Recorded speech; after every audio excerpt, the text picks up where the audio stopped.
चला रहे हैं इधर आपके भैया। हाँ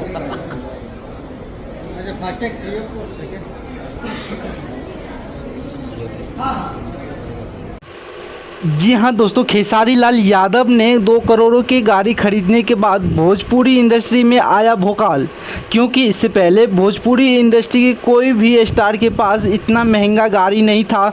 हालांकि भोजपुरी इंडस्ट्री के शेर पावर स्टार पवन सिंह के पास रेंजर रोवर गाड़ी था। इसके बाद Khesari Lal Yadav top model Range Rover ले लिए हैं, जिस गाड़ी की कीमत है 2 करोड़ 30 लाख रुपया। जिस गाड़ी में प्रधानमंत्री नरेंद्र मोदी जैसे VIP लोग बैठा करते हैं।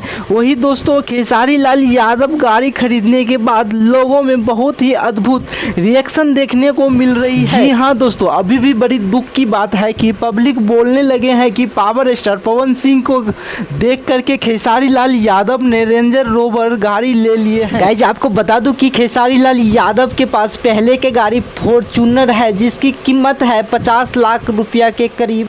लेकिन खेसारी लाल यादव के घर आया है 2 करोड़ 30 लाख की मेहमान आ गया है, जिसे देखने के बाद खेसारी लाल उन्हें गुरु मानते हैं। चौंकाने वाले बात, सन्नी देओल की रिएक्शन सामने आया है। दोस्तों, खेसारी लाल यादव की 2 करोड़ 30 लाख की रेंजर रोवर के बारे में सन्नी देओल ने आखिर क्या कुछ बोला है, आपको इस वीडियो में पूरा जरूर दिखाऊंगा। दोस्तों, अगर आप भी खेसारी लाल यादव को दिल से सुपर हीरो मानते हो तो वीडियो को लाइक एंड सब्सक्राइब जरूर कर लेना। सन्नी पाजी ने रूंगटे खड़े कर देने वाले बातें बोले हैं कि खेसारी लाल यादव एक गरीब फैमिली से बिलोंग करते थे, लेकिन अब इस मंजिल को हासिल किया है तो ये देखा दिखावट नहीं किया, अपनी मेहनत से किए हैं। कुछ पब्लिक ऐसे बोल रहे हैं, पब्लिक की प्यार है खेसारी के प्रति, लेकिन खेसारी बहुत ही अच्छा लड़का है, मेरे सामने में बहुत ही मेहनत करने वाला है, मेरा हमेशा उसके ऊपर दुआ रहे। दोस्तों, आपको भी क्या लग रहा है खेसारी लाल यादव के बारे में कमेंट में अपनी राय जरूर बताना।